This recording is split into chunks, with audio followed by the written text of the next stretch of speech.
What's good, party people? This is According to Woods, and I have the honor and privilege of talking to one of the most accomplished mixed martial artists, and not just in the sport of mixed martial arts, but boxer, lethway, professional wrestling. He's done it all, and he's co-starring in a fabulous movie called The Commando, starring Michael J. White and yes, Mickey Rourke. He is the one and only Shannon the Cannon Rich. Shannon, what's going on, my man? Hey, good morning, man. Appreciate you having me on the podcast. Well, I appreciate you doing this. This is one where, like, when I get in my message, like, "Oh, Shannon the Rich wants to do the podcast," I'm all like, I move heaven and earth. Was because up late last night, I got a pug puppy that wanted to play and Oh whatever. yeah. But yeah, so I went to bed late, but I was like, oh no, I got up like 2 hours early. I beat my alarm clock and everything because I knew Shannon Rich was going to be on the podcast. Well, right on, man. Well, where do you live? I'm in Glendale, so it's funny because you kind of frequented Glendale, Arizona, Right. right? I'm Glendale, Arizona. You're Glendale, California. Right on. Yes. All right. So All right. our Glendales are uniting this morning, right? That's right. That's right. So I mean, let's take it back because you've accomplished obviously with your mantle behind you. I mean, a litany of things. But how did it begin for a young pre-canon Shannon Rich? Well, I grew up in a very small town, and it got picked on every single day. I mean, it was such a small town. We had three stoplights, and it was all black, Hispanic, Native Americans, and then whites. Whites were a minority. So, growing up, going to school every day, getting picked on, getting beat up. You have to be tough, learn how to fight back. I joined the wrestling team, and I figured that would be a good way to start. And not only was I good at wrestling, but it turned something inside me. It made me feel like you're invincible, because I think wrestling is the hardest thing I've ever done in my life. I don't know if you've ever wrestled, but if you're a wrestler and you've been to wrestling practice, I'm going to tell you what, it's one of the hardest things you've ever done in your life. It definitely was harder than basic training in the military. Becoming a wrestler, that was by far the most informative years of building Shannon the Cannon, for sure. Now, and in addition to the wrestling, you were also doing karate around the same time, Yeah, right? yeah. I started karate at age 10, and again, learning the traditional karate. My coach was Heidi Ochai, which is traditional Japanese karate. Um, I mean, if you go back and you look in late 70s, early 80s, there's pictures of Heidi Ochai with his hand raised and Chuck Norris with his hand down. So, I mean, it was a good instructor. I would say so. I would say Yeah, so. Kind of finishing Chuck Norris, like, yeah, that's a pretty big accomplishment. sure. But in terms of like mixing it, because obviously, to have a traditional, Japanese martial art and then mixing it with wrestling, right? I mean, did you get any flack by kind of mixing it both, or was it like a dirty little secret? No, yeah, it was kind of like a secret, but before MMA was MMA, was the NHB, no holds barred. And so what we would do was we'd go to Mexico, and they'd have a place called Plaza de Toros. And so they'd have the chicken fights, the dog fights, and the people would fight. And I mean, you never knew who you were going to fight. And literally, I'm coming out with spandex and wrestling shoes, and I'm fighting. Who knows? 90% of them were straight up just Mexican boxers. But the rules were: there's no rules, there's no rounds, there's no weight class, and it's the first one to either give up or knock out. And I went like 32-0. I was undefeated, so never lost. Yeah, that's why, in the times of today, right? As we stand in 2020, and there are multiple promotions that have international distribution and on mainstream TV and all that, and people in the pop culture lexicon, as I like to call it, they're like, "Oh, it's so brutal, it's so violent," and I'm like, "You don't know Nah, what it was like before." yeah. Yeah. No, it's pretty calm now. I think added weight classes that helped, and then the rules, and a lot of people think, wow, MMA, there's no rules. No, there's definitely a lot of rules to it. Um, you know, it is what it is now. But I love it. I mean, I think MMA has taken off, and I wish I was 21 again. That way, I could be in the MMA scene now instead of being the guy that was there in the beginning, and now it is what it is, because when it first started, man, we drive cross country literally go fight for Monty Cox in Extreme Challenge, which was one of three organizations going on. And you drive cross country, you pay for your own hotel, you paid for your own food, you paid for your own travel. You get there, you fight, and you might make $500. What? Yeah, What? and that's after fighting a tournament where you fought three times. So I mean, it's come a long way. It's come a long way. 100%. And Jesse Velasquez, who's a purple belt in jiu-jitsu and an IFS MMA champion here in California, he says, "Damn, that's wild. Just go in there and scrap." You know? Yeah, I mean, and you never knew who you're gonna fight. Yeah. That's And crazy. speaking of fighting, Rocky Nelson says Shannon had some good fights with Rich Gurin. Yeah, yeah, I remember those days. Yeah. If you look back in my record, I mean, obviously I haven't won them all, and but man, I've got to go and experience a lot of legends that are in the sport. Uh, Randy Couture, Dan Severn, Don Fry. I mean, I've got to either work with them, fight with them. Like I fought Frank Shamrock. Then he also was my corner man at one time. I mean, it's crazy. Tito Ortiz and Chuck Liddell cornered me. I was part of Team Punishment at one time. I mean, I have had an opportunity to have met some really interesting people. My goodness, Sakuraba. Yeah, Pride 11 main event.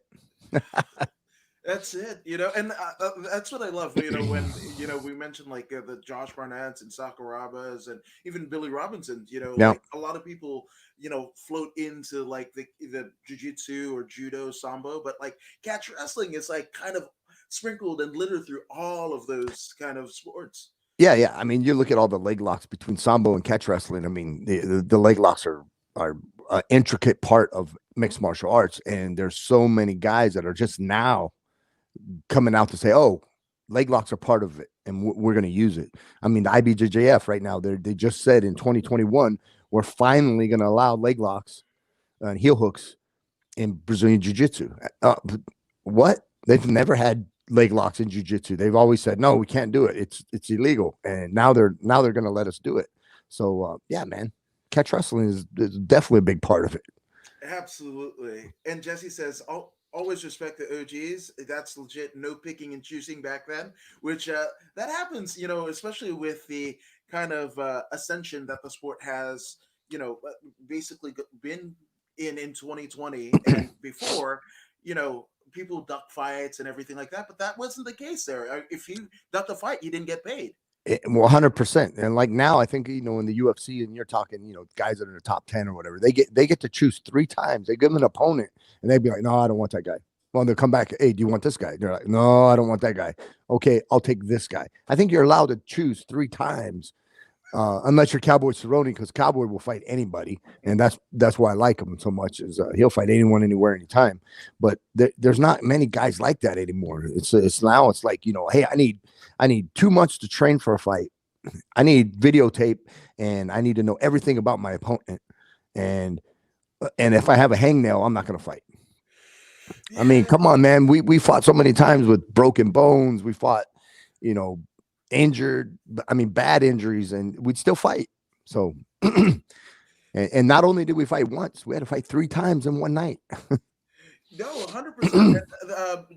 Actually, Josh Barnett actually had an interesting article in terms of when people are calling Stipe Miocic or Daniel Cormier, some of the greatest heavyweights of all time, and it's just like, well, of this era. But I Yeah, mean, this era, not of all time. yes, and that's a huge difference. Sometimes you might get three fights a year if you're lucky, not three in one night, and have Absolutely. multiple of that scenario play out over the course of a year. Yeah, and you had to, and you know how you had to kind of time yourself. You had to set the pace, because if you just went all balls out and you had a long 20-minute fight, and your opponent in the next round had a 30-second fight, it's it's a little bit different, because you're gassed out and the other guy's fresh. And then, I mean, if you look back in the beginning too, they had alternates. So you're sitting backstage, you hadn't fought yet, you're ready to go. Your guy goes out, gets hurt, and now you could jump into the finals, and you have a chance to win the whole thing, and you only fought one time. Yeah, and it's funny too because especially with the Habib Nurmagomedov versus Justin Gaethje Right. title fight, and they brought in Michael Chandler, former Bellator champion, multiple time Bellator champion, as an alternate, and people were like, oh, and got all up in arms, and I'm like, no, that's actually how it used to be. This is like UFC 100%. going back to its roots. Mm-hmm. 100%. Now, obviously, I mean, international fighting has kind of, I mean, been a major part of your career. You fought Russia, Japan, and again, there's like formative years in Mexico, right? So, I mean, what is it like to take your skills abroad and basically challenge, some of the best, not only in your country but also others in different countries? Well, one, it's an honor. It's a huge honor to be picked. I mean, you look at all of the fighters in the United States. There's a ton of them, and I'm not the best, but I did get picked, and to go over to Japan, Russia, China, Amsterdam, Canada, Mexico, Puerto Rico, Holland. I mean, you name it. I've probably been there, but when you go there, you're fighting their best, and that's sometimes why my record isn't. I have a zero at the end. I've got a lot of losses. It's because I'm always fighting the best of the best. Win, lose, or draw. I'm always just testing myself just to see if, am I relevant? Have I been working on this move and does it really work? Because I'm the type of guy that I go train and let's say I learned a really nice takedown with an armbar finish or a rear choke finish and something like that. I go into the fight and my mindset is, hey, I want to try that and see if it works in the actual fight. Because sometimes in training a move works, but then when you go to the actual fight, you're like, man, that ain't never gonna work. So I was always testing myself. But to have an opportunity to go fight for Team USA, go fight overseas, uh, man, it's a truly an honor. And I think Japan pretty much has the best fans, hands down. They have always treated me like a king over there. They love you no matter what, win, lose, or draw. As long as you're a fighter, they respect you, they love you, they know what you go through, and they're educated on the fight. They know what an armbar is. They know what you're trying to do. So when you're on the ground here in the United States, it's like, get up, you guys are just laying on each other. No, there's a lot going on over there. There's a lot of technique to try to get that submission. And to me, winning by submission is better than winning by a knockout. I love the knockout. Don't get me wrong. I love the knockout. You go out and you knock somebody out. Hey, it's cool. But anybody can throw a punch and knock you out. It takes a special kind of person to get somebody on the ground, get them in a submission, and make them say, hey, I give up. I tap. So to me, a submission win is better than a knockout win. Oh, I definitely agree. Especially, we saw it in the Bellator kind of tournament, under Bjorn Rebney, where Mm-hmm. they were really, really pushing King Mo, right? Pushing King Mo, and King Mo literally gets eliminated by Emmanuel Newton with, I mean, arguably one would say one of the most slow spinning back fists, but it hits it right on the button, and Hey, out goes King Mo. there you go. Technique, Technique. and sometimes you're lucky. No one could say. I mean, sometimes you just throw it and it lands. And I mean, you've done it 1,000 times in the gym, and so it's just one of those natural reactions that if you're there and you throw it and it lands, hey, great. But you throw it and you miss, you tried. Yeah, hundred Yeah. percent. And in regards to the caliber of fights, before exactly the best used to fight the best. Now people are just pretty much ducking. I agreed with that for sure. Now, Jesse wants to know, in terms of your favorite fight venue. I know it's like picking babies, like picking championships, but what has been your favorite fight venue to compete at, and why? I got two. One is the Tokyo Dome in Japan, and the other is the O2 Arena in London. Those are fantastic venues right there. And then, I mean, obviously, you alluded to the Japanese fans being so respectful, but did that play into why it's your favorite venue? Oh yeah, absolutely. I mean, and even in the smaller arenas, you're fighting in Pancras, and they have the Differ Arena. Um, it's a smaller venue, but man, it's packed, and the fans will wait for you for hours. I mean, you come out of the dressing room, they're standing there. They've got these big pictures of you, and they want you to autograph it. They want to take pictures with you. I mean, there's thousands of people out there. So yeah, man, it's on another level. It really is. It's on another level because in the United States, granted, I live here in Glendale, Arizona. You live in Glendale, California. But here in Glendale, Arizona, only a handful of people know who I am. I go to Japan.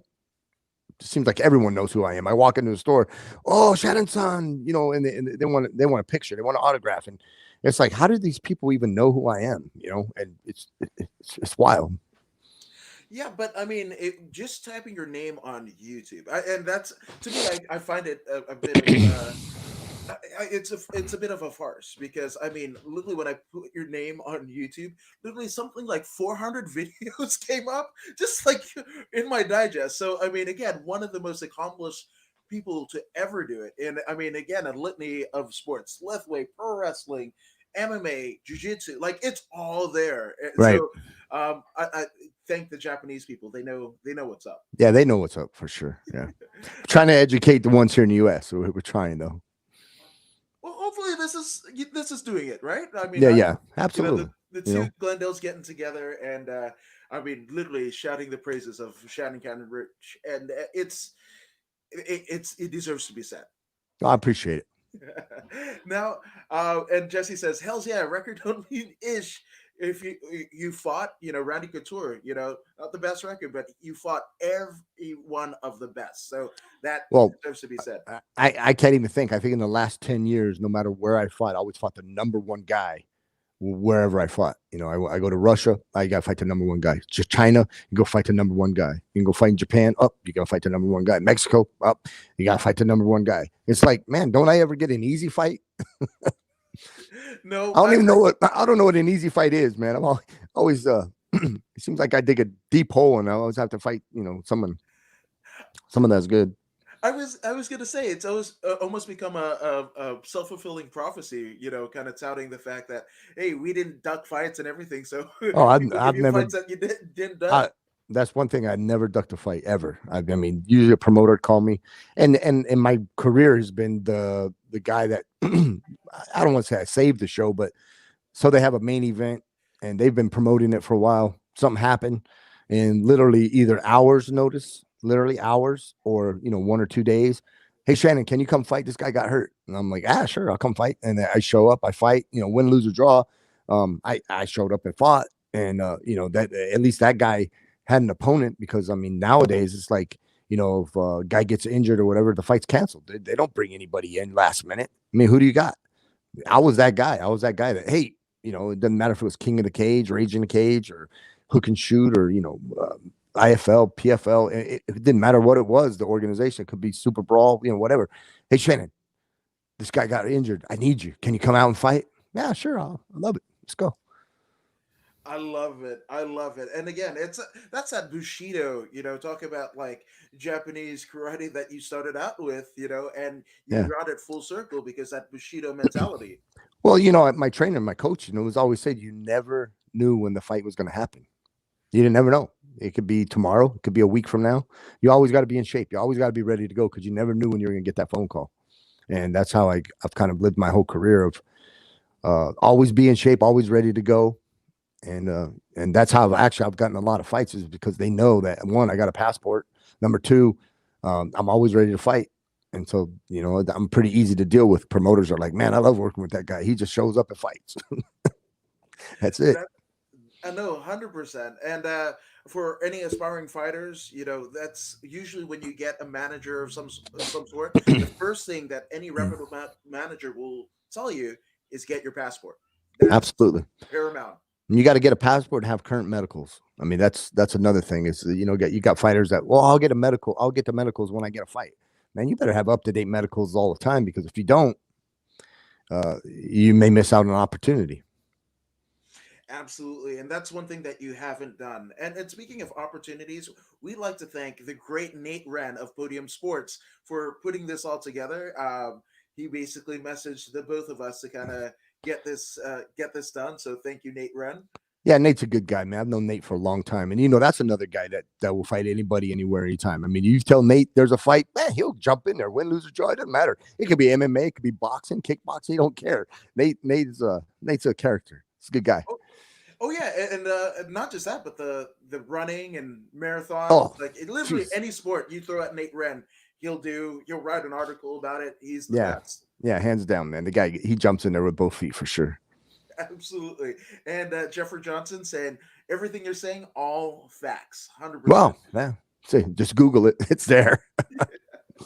Now, okay, so in terms of like fights, right?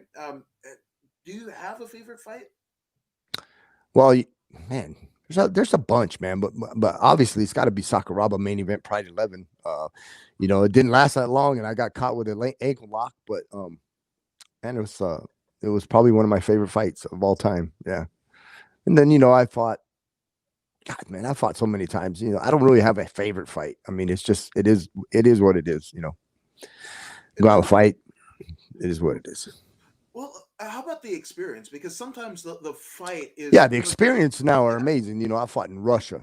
I got to go and see some crazy crazy things in Russia, Siberia, the Northern Lights. I mean, you're talking to a kid from Arizona who's never, we don't even get snow, and then now I'm in Siberia in Russia. I've been in Canada, deep into snow there. Um, Japan, obviously a lot of Japan. Then fighting China, and I got to go to the Great Wall of China.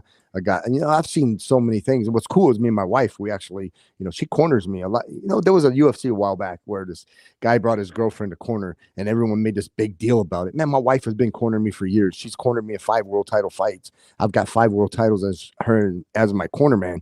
And what we do usually is we'll go like a week early. We'll train, but then we'll do some sightseeing. After the fight, we go for another week and we make a vacation out of it. So not only do I get to fight, but I get a vacation. So I mean, it's been a great life. It really And has. I mean, a paid vacation for the both of you. 100%. That's not a bad deal. And yes, you were mentioned. I mean, obviously, Mike Perry, and then I mean, Smiling Sam Alvey, his wife, who Hmm. actually was a contestant on America's Top Model. Right. Funny enough, but she is the one who's cornering him. So I think you're an innovator and pioneer in many respects. You and the missus. Yeah. Well, I mean, again, it's just that lifestyle. You know what I mean? My wife's an entertainer. She's a professional belly dancer. She's a flight attendant. And we've had just an amazing career, amazing life together. 10 years we've been married, and man, we just go everywhere, and we just have an adventure. It's been a great life. It really has. I love it. And again, that's the thing about taking opportunities, where they present themselves and making the absolute most of it. And Yeah, make the uh, best of it. absolutely. And that's what I really hope people kind of take from your career and your life, when it's all said and done, that you did everything you could to make sure that your life was optimized in the best way possible. Yeah, that's fact. That's fact. And Nate says that last that BKB knockout of yours was priceless. So can you So inform us, enlighten us? So we're fighting in Cancun, Mexico, and we're fighting for BKFC. Now you got to remember, bare knuckle boxing has just been legalized. There's only pretty much three states in the United States that's legalized it. It was really big and popular back in the 1800s when you had John L. Sullivan fighting.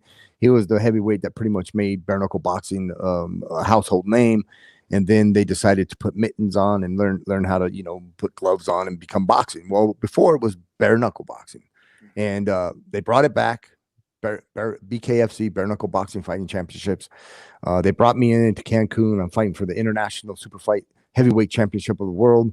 I'm fighting a local guy out of Mexico. He's a pretty good boxer. He's been known. A lot of people know who he is, Rocky Molina, and knocked him out in 26 seconds. And it was a pretty good feeling. Not only did I get the belt, but I got a good knockout, and that was fun. I had a good time. That's I mean, who couldn't use another KO to put on their? I mean, And a belt, highlight another reel. belt, Yeah, and another belt. and you kind of took it back, right? Because I mean, you started out in Mexico, Right. you I know, was and fighting then in Mexico in the beginning, and I brought it back, and I'm fighting for bare knuckle boxing. So yeah, it's pretty cool. that is pretty damn tremendous. Now, in terms of like you basically taking fights in different sports. I mean, it was that your commitment to being a complete mixed martial artist because I mean, again, left way, bare knuckle boxing, MMA, boxing, you've at grappling, no gi and gi. Was there kind of a seismic shift in your mind? You're like, hey, I want to. I want to test myself in this kind of avenue, or I mean, what was the course of that? Because a lot of people have trouble just sticking to one thing, but you've done all and really have wins in literally everything you've done. Yeah, well, yeah, I am the ultimate athlete. That's what I like to say. They had the Ultimate Fighter, and I fought Frank Shamrock one time, and Frank knocked. He didn't knock me out, but he broke my arm. And during his interview, he said he was the ultimate athlete, and that's kind of like what I say too. I'm like, man, I'm the ultimate athlete. I will fight anything. If it's a combat sport, I'll fight in it. I'm 26-3 with 26 wins by knockout in bare knuckle boxing. I've been bare knuckle boxing for a long time. Um, Actually, I like bare knuckle boxing the best out of anything. Bare knuckle boxing seems to fit me. Um, so obviously, Lethway, that was bare knuckle boxing, kickboxing, and wrestling all combined. If you fighting in Myanmar, we fought in Burma. We're part of first Team USA to ever do that. There was 3 Americans to fight. I was one of the Americans, and it's headbutts, elbows, knees, takedowns, and it's bare knuckle. And dude, that was to me the most brutal but most honest full contact kind of fighting that you could ever do. And then I started doing MMA back in the day when it was in HB, bare knuckle, no rules, no weights, no weight classes, hey, no time limits. That to me, when you fight bare knuckle and there's no rules, that is the most legit. Hey, let's just see man to man who can win. And to me, that's the best. And then they brought bare knuckle boxing back, and I'm like, whoa, I got to try this bare knuckle boxing because this is for me. I love bare knuckle boxing.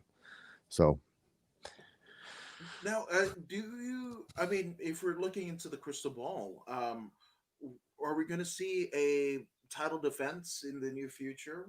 I hope so. I literally just got offered a fight. Um, I think last week, and I just signed with them. So I'm waiting for them to announce the fight, and then I'll let you know. But it's not BKFC. It's Okay. uh, it's overseas, and I'll let you know the country. It's in Norway, so I'll be fighting in Norway, and the Vikings. So this Americans didn't go over and fight some Vikings, but yeah, bare knuckle boxing over there. No, it's Supposed to be perfect. in June. Supposed to be in June as well. So June 2021. Oh man, 2021 is looking to be an awesome, awesome year. And I mean, Yeah, because 2020 sucked. I mean, we had the COVID and all that bullshit. So it's everyone wants to get back to it, and why not jump in with both feet and let's kick it off with a bang. yes, and in international waters, we just saw Josh Barnett go to Absolutely. Portland and do a bare knuckle fight. So that again, going over to foreign waters and kind of saying, "Hey, UFC, we're kind of the best." Absolutely. Now, one thing that I want to talk about is, I mean, in addition to your fighting career, right? You have become, at the ripe old age of 50, quite an accomplished actor. You know? Well, I'm trying. It's been a long time coming. Yeah, I started back in the day with Carlos Machado, and he opened some doors, and I got on with Walker Texas Rangers, so I was with Chuck Norris. And then, I did a couple episodes there, and I did iCarly, I did Numbers, I did CSI Las Vegas. I did the History Channel, Ultimate Soldier Challenge. Used some of my military skills with that. And then, so it's been a long time coming. And finally, Kieran Gallagher and Philip Tan, both accomplished stuntmen, stunt choreographers, producers, directors. These guys are the guys in Hollywood. I mean, they've been Phil Tan, for example. He was on Raiders of the Lost Ark. He was in uh, Pirates of the Caribbean. He was in Hangover 1, 2, and 3. I mean, these guys are big time guys, and they opened the door and said, "Shannon, we're going to give you an opportunity, and what you do with it, that's on you. But we're going to give you the opportunity." And recently, I was on a movie called Commando with Michael J. White and Mickey Rourke. I actually have a speaking role, and I did a fight scene with Mickey Rourke, so that was kind of cool. I had that was pretty interesting. Cowboy Cerrone's in the show, so there you just had all these really cool guys mixed. And we're on set, and just having a good time. I mean, these guys are really cool to work with, and they pretty much took me under their wing and showed me how to do it. And then I get to also play a DEA agent, so I get to use my shooting skills in that. So yeah, man, it was a lot of fun. I had a good time, and so hopefully there's a couple more in the near future. Oh, I love it. And in regards to the bare knuckle fight, send somebody back to Valhalla. So there's Absolutely. Yep, and, yep. and a lot of people forget Walker Texas Ranger. That was pretty lit. I mean, Mm. a badass like karate guy that also is a ranger, a Texas Ranger. I mean, everything was absolutely cool about it. And it's funny because your first coach actually defeated Chuck Norris. Did you have some fun times on the set? Kind of like, oh Yeah, wait, we talked about it, and he remembers Heidi Ochai big time. So I mean, there was a lot of mutual respect for that. So that was cool. And then obviously my jiu-jitsu instructors, Carlos Machado, who's helped Chuck Norris and gave him his black belt in Brazilian jiu-jitsu. I mean, so yeah, it's like this. It's just a circle, and it's a tight knit group of guys, but it's like a lot of spider webs. It's really cool how everybody knows everybody. It really is. absolutely, and a fun kind of Machado family lineage. In fact, that it was actually Chuck Norris that actually sponsored the Machados to come here to the States in the early 90s. Yeah, they brought him out to California, and then Chuck decided, hey, I got this opportunity in Dallas to do Walker Texas Ranger, and hence that's why Carlos is in Dallas right now. So it's pretty That's interesting. it is, but again, it reciprocates, and it's this thing, and it really tells you that, and especially right now, right? Like everybody's just kind of like infighting with each other, blah blah blah, whatever. But the world almost needs a little bit more combat sports in their life because all people, all religions, all everything. We get together, we blade, sweat, cry, everything, and then we might have a adult beverage after if you're of age. Sure. I mean, the respect in MMA is way. I mean, I mean, you watch some of these fights where these guys dig deep and they're cut, they're bleeding. They fight 5 rounds, and then it's over, and they give each other a big hug. And I mean, before they hated each other, and now they're buds. And that bond will never be broken. I'm good friends with a lot of guys I fought, and it's just really cool. It's not like in boxing where you hate the guy and you're gonna hate him forever. I mean, in MMA, it's like you fight and then you're friends. You actually may even go train with him. That happens more than you'd know. No, 100%. And of all the fights that I've attended live and seen on TV, that's my favorite moment. Is like the coaches, the fighters themselves, they all hug. The mutual respect is there because I mean, not even your closest friends, your significant other is going to know what you went through in those moments, those 5, 10, 25 minutes, than the person standing on the opposite end of the cage or ring with you. Right, because he went through the same exact same thing. So yeah, it's just like in war. You're in the military, and that's why you have really good bonds with the guys from militaries because you guys were all together and you all had to go through the same thing. And that makes you dig deep, and you build some lifelong friends for sure. Absolutely. I mean, I happened and was fortunate enough to be at UFC 209 where Darren Elkins, the damage. I mean, he was losing that fight, and I mean, literally like minutes left in the fight, gets a spectacular KO, and he lets out this roar. And I was in the cheapies of the T-Mobile Arena, but And you you heard could it. hear that. Yeah. Oh Yeah, my yeah. God. It was the most incredible feeling, and I mean the sound. I don't think I've heard of pop. I cover MMA, pro wrestling, boxing. I have never heard a pop quite like when he knocked out Mesed Bektik. Like that was just phenomenal. I only heard one similar to that is when Conor McGregor fought in the T-Mobile Arena as well, and man, all his fans. Wow, that guy can bring some fans, can he? Yeah, he can. I mean, literally, like from seaboard to seaboard. Most people will pride themselves, and it's a good deal, right? That Hmm. I've got people from across the country, that come to see me fight, and that's awesome. But like, literally, we'll jump on planes and planes filled from Ireland to Vegas. This is direct shot, Yeah, man. and The people. strip was all Irish. It was Irish that night, big time. That's incredible. And I mean, stellar fights obviously extend even to the ladies nowadays because Hmm. right at LFA 94, we saw a strawweight title fight for the ages. And that's on UFC Fight Pass. I encourage everybody to look out for it. But oh my goodness, I mean, to see the sport that you obviously helped evolve and help grow, to see it where it is now. I mean, do you and your contemporaries feel a sense of pride? Oh, absolutely, and also feel like, man, we came too late. You know, I mean, too early. We should have we should have been born later, man. Because now it's like, I mean, for an example, the UFC Institute is the best training facility in the world, and now all these fighters have that opportunity. Nutrition, they have a doctor, they got the best of the best. When we were coming up, we were training in a garage. And it was just a couple guys. We're making it up as we go along. You know, we'd be fighting, we'd watch a UFC and say, man, how did that guy do that? You know, the guy by the name of Hoist Gracie came out, got a guy in the armbar. I'm like, dude, what is that? Let me teach me that. How do we do that? You know, how can we do this better? You know, and we're making it up as we go. There was no training camps. There were no amazing gyms like there are now that specifically are MMA gyms. I mean, we were literally guys training in the garage, and man, it's come a long way. It's come a long way, but not just myself, man. But you got guys like Travis Fulton. The guy's got 300 fights. You know, Jeremy Horn. Yeah. Man, you've got some of the old school guys that were there when no one else was fighting.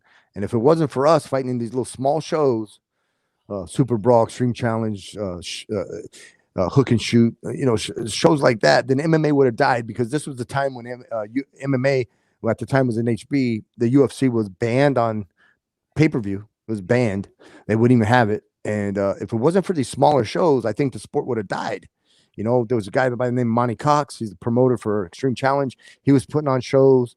You had the guys out in Super Brawl out in Hawaii. They were putting on shows. You had Extreme Challenge. Um, you had the Underground over in California. I mean, dude, there were all of these niche type small shows that you could go to. I mean, it was like only four besides the UFC. And if you were fighting in those shows, that you're carrying on this tradition of fighting and making the sport what it is today. Because if it wasn't for us, myself included, but these guys fighting, MMA would have died. There would be no MMA. No, I agree, and what you said, it reminds me of Dr. J, right? Julius Irving, when Hmm. he inspired, the Charles Barkley's, the Michael Jordans, who later inspired Kobe and Hmm. LeBron and all this, right? But in terms of like, I am a centerpiece of this kind of sport, but the money didn't come until later. Like, A you're way almost later. yeah, you're almost a star of a sport kind of gone by, and it almost looks completely different from the sport that you competed in. Yeah, but at least I was smart with my money and the money I did make. So life is good. It, I love it. I love it, and that's the thing. If you, I mean, not just invest in your time, but also your money, your finances. Some things have to happen, right? Hmm. Because obviously, I mean, the last thing that we want to see is like folks that need to fight, right? And especially, like coming back, if you're Magic Johnson to, basketball, I mean, yes, it's physical, but it's nothing like what Getting you punched in the enjoy. face. Yeah, yeah, Yes, 100%, yeah. 100%, so you gotta love it.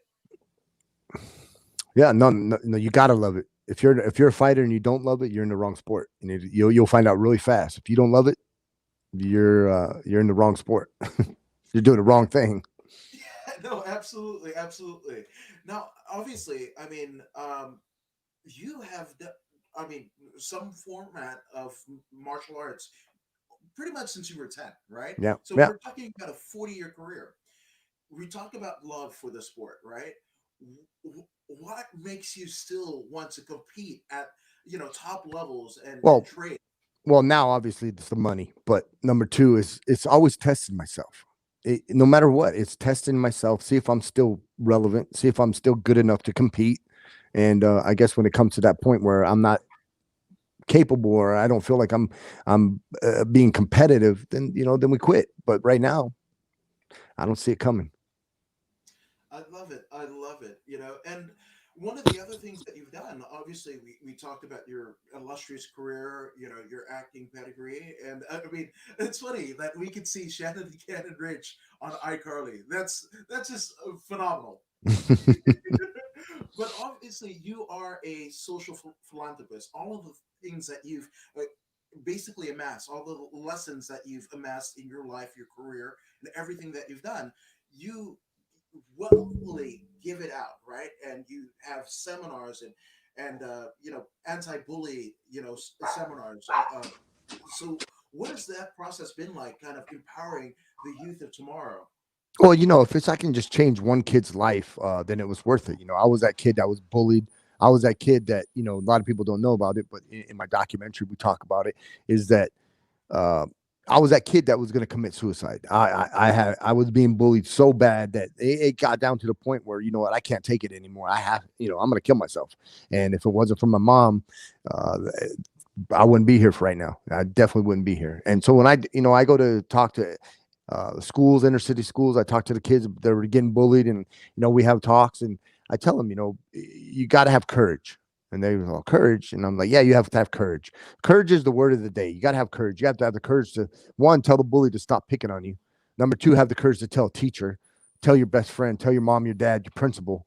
And it's not being a tattletale. I mean, you may be saving somebody's life. And a lot of people don't realize that. But I mean, as a kid, they think, oh, you're just a tattletale. No, man, you know what? You're saving someone's life. If you can have the courage to speak up and say, hey, you know what? I don't like you picking on me. I don't like you hitting me. I don't like you putting your hands on me. I have to have courage to stand up for myself. And I try to nail that, drive that home to them. And I've had kids that, I do that seminar when they're in, second, third grade. And now here they are, they've graduated high school and they run into me and they're like, hey, you know what? When you came and talked to my school, I was going through that exact same thing and it's helped me. And so that makes me feel good. You know what I mean? If I can just help one kid, then it was all worth it. I think that's incredible. And I've been changing the stigma, right? Because in a lot of society cultures, especially as males, right, but definitely females as well. It's almost a badge of honor to suffer in silence, right? Hmm. Not to Hmm. say, but you're empowering. I mean, who wouldn't be empowered by Shannon Rich, right? And you are literally telling them to be empowered by actually acknowledge what is going on with you and Right. You got to recognize. own it. You got to own it. And you got to tell everybody, hey, look, this is what's going on. And we need to talk about it. I'm either going to talk to the bully. I'm going to talk to my mom, my dad, my parents, my sister, the principal. You got to talk to somebody. You can be your best friend. You got to tell somebody because if you keep it inside and you keep it bottled up, then that's the statistic you become. You can become that kid that, oh, man, you know what? Hey, what happened to Shannon? Oh, man, he killed himself, man. You don't want that. No, and that's it. Especially in this kind of weird time of turmoil that we've had this year, that absolutely needs to.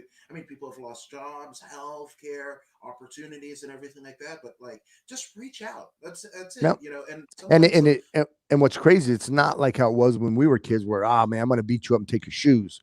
It's now four or five people get on a social media page and they're bullying you via the internet. They're social media bullies, and that's a lot of stress for somebody young that they can't handle. Four or five negative comments. Oh man, he or they get to the point where they put something out and no one liked it. Well, nobody likes me. Hey man, you gotta learn to get over that. yeah, absolutely. And again, in that format, it seems like everything like is all in those five comments or whatever they may be, right? But just Right. like step outside it, and that's the kind of crazy thing that I think of all of the technological advancements, the ability to connect and everything. Like we forgot, like, hey, we could disagree and be cool, be friends, and break bread and hopefully impact each other in a positive way rather than the other. Right. Right. Now, Nate Wren, I love this, and this just speaks volumes to the person that you are. He said, "Remember that time that you fought Evan Tanner to pay for a child's cancer treatment?" I Wow. do. So what happened was there was a thing called the Underground Forum.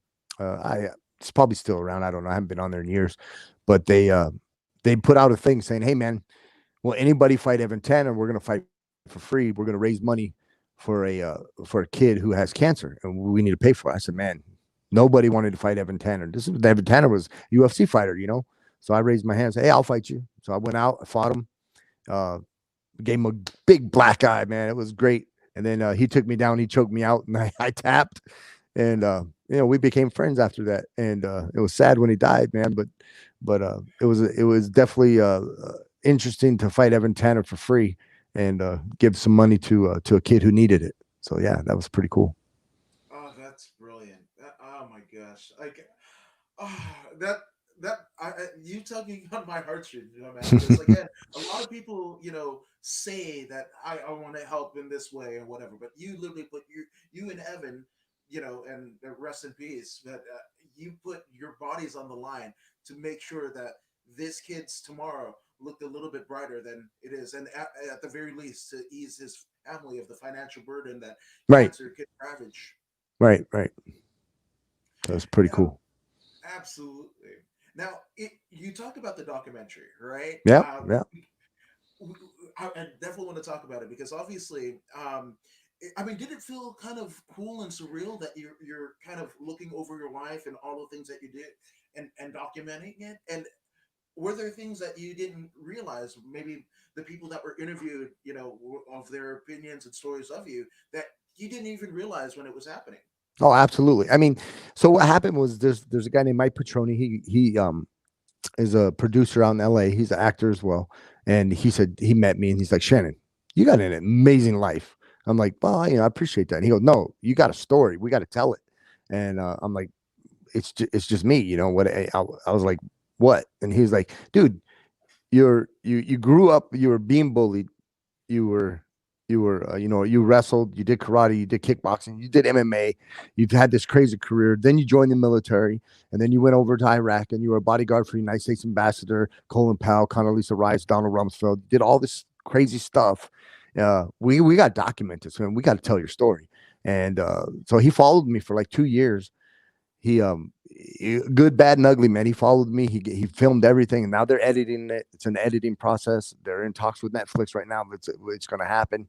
So we'll see where it lays. But man, there's some stuff in there that Mike Beltran for the UFC. He's the commentator, or not the commentator. He's the host, more or less. He's the narrator of the documentary, and they come up with some stuff that, man, I don't even remember that fight. I don't remember that footage. Where did you get this footage? They come up with this crazy stuff that was 20 years ago, and it's really cool. And no, it's just a good story, man. It's a really good story. No, I mean, obviously, the numerous titles that you have behind you, and the amount of fights that you've had, and again, the experiences. Like you're working with Blackwater and all of these. I mean, you're a real life action hero. That's it. It's I not tell just athlete. It's just you're an action hero. I I mean, tell everybody I'm the real Jason Bourne. Right. yes, you are. Yes, you are. But did it feel? I mean, it had to be a different sense of validation, more so than the titles and the fights and the stories, to have it all documented at one Yeah, place. yeah, it was eye opening, because I'm watching this stuff and I'm just like, wow, that's me, man. That's actually pretty cool. And when you watch it, when he's showing me the footage that's already been edited, and it's like, here, watch this little piece, man. It really gets to me. It gets to me in here, and I'm like, wow, that's really cool, man. I hope that other people will find it interesting.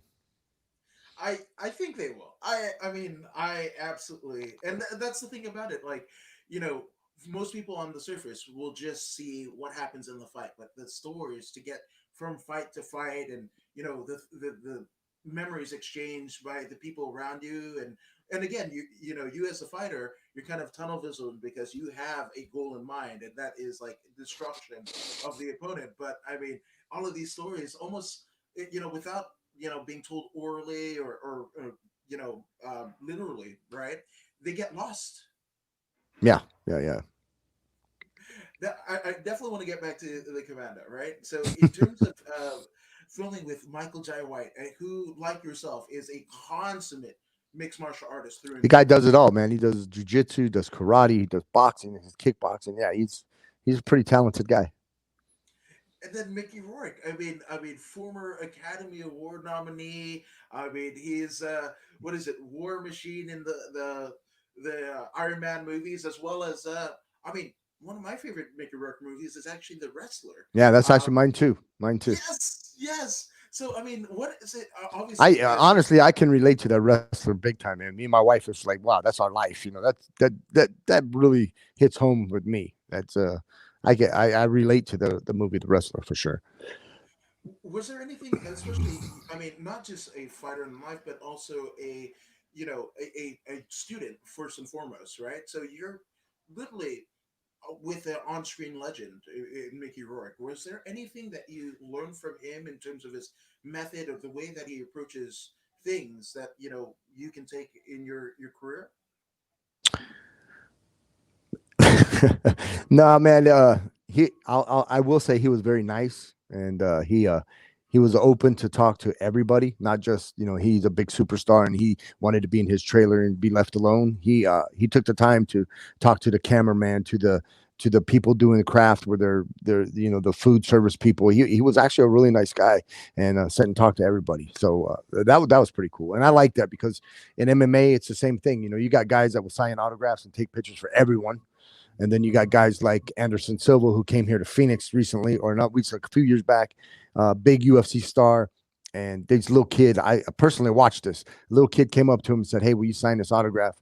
He told his interpreter, "I'm not signing unless you give me 10 grand." And I just lost all respect for that guy. Anderson Silva, I got nothing for that guy, man. I know he's a great fighter, but as a person, nah, I, I can't understand how somebody can charge an autograph for a little kid in a situation like that. Now, if you're at an autograph signing, say you're at the UFC Fight Fan Fest and there's a booth and people pay to come in and they're charging for autographs, okay, I get it. But when you just come up to somebody and it's not an organized signing, and he's got a picture of you that he printed out on the internet and he says, "Hey, will you sign this?" and you don't sign it, nah, man, that ain't cool. Oh, that's disgusting. Yeah. And especially as lauded as he has been, especially after the last fight, and it's just like people And you know what? you And that's something I learned from some of the greats like Boss Rutan and Don Fry. I mean, those guys. I don't care if you're eating dinner. You come up to Don Fry and ask him for an autograph or a picture, he's going to stop eating. He's going to put his arm around you and he's going to be, "Hey, kid, I appreciate you taking a picture with me." I mean, Don Fry is he'll never charge for an autograph, man. The guy was just super, super cool. So, and I learned from those guys.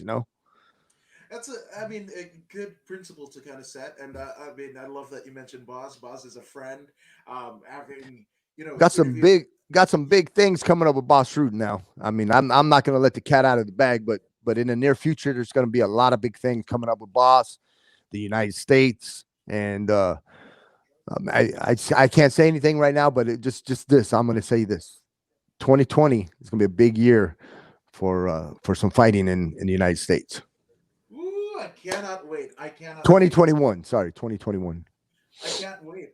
I mean, still, I mean, literally legends, living legends of the sport. Again, giving back in many ways to the sport that essentially raised them. So I love it. I love it. Now, in terms of, I mean, obviously, you are a beacon of light and hope to a lot of people fighting and beyond. Um, let's get some acknowledgments out of the way. People that have helped you along your path, in life. First of all, is my wife, man. I wouldn't be who I am today without her. Her supporting me. I mean, as a fighter, man, you have ups and downs. You have anxiety. You got panic attacks. You got, I that's just myself. I mean, I'm sure that other people have other things, but if it wasn't for her, man, I would definitely not be where I am today. My brother-in-law, Randy Martin, man, he was the one that was getting up at 6 a.m. taking me to wrestling practice when I was a kid. And if it wasn't for him being there and being supportive, taking me to wrestling practice, I'm a country kid living 7 miles outside of town, out on a farm. And if he wouldn't have taken me to wrestling practice, man, for sure I wouldn't be who I am today. Man, there's a long list of people, but those are two definitely that if it wasn't for them, I wouldn't be who I am today.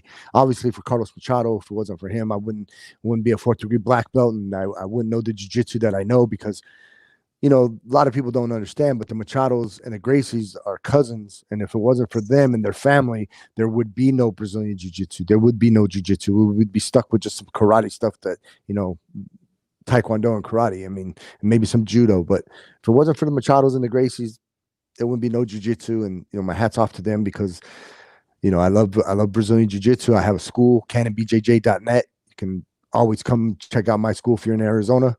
So if it wasn't for them, hats off to them.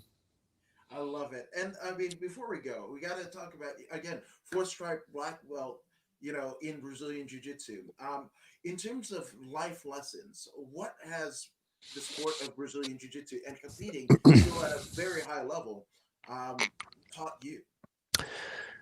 Well, if you combine everything I've done, the main lesson that I learned, and it is kind of my mantra, and what I tell people is, it's nice to be important, but most of all, it's important to be nice. And if you live by that, and you can teach that, and I think that's something that everybody can live by. You know. I love it. I love it, my man. And again, I can't wait to see what 2021 is going to bring you. But I mean, you're finishing the year strong with this new movie coming out. I mean, potential fights, potential opportunity, and it shows that again, even in almost like at times it could feel like scorched earth, but you could still win. You could still Yeah. win. Yeah. Just never give up. Just never give up. Never stop. Never stop. Just got to keep going forward. Absolutely, I love it. I love it, my man. But this has been an honor and privilege to have you on. I can't thank you enough. But I mean, obviously, I'm motivated by you. But for other people to get motivated by you and find out everything that you're doing, where is the best resources that they can find you? Social media, You website, know, your physical store. I'm on, yeah, I'm on Facebook, Twitter, and Instagram. But I'm also, canonbjj.net. You can catch me there. I love it, my man. Dude, I mean, this is. I've got goosebumps because the stories that you told. I mean, again, these are lifetime lessons within a matter of minutes. And again, I thank you for the person that you are, what you give back to the world that has raised you. And I mean, it's not done yet. Not by a long shot. It's not done. The story continues. Yeah, 50 is the new 30. So see what happens. And you are definitely proof it, my man. So again, I appreciate you for gracing this very podcast because oh man, I'm a fan. I think we're friends now. We went an Yeah. hour. Yeah, We're absolutely. friends now. So We're buds now. Yep. absolutely, my man. And we thank you guys for tuning in to the According to Woods podcast. And if you haven't already done so already, we warmly encourage you to go ahead and hit that like, share, and subscribe button. Right? Do the Absolutely. same.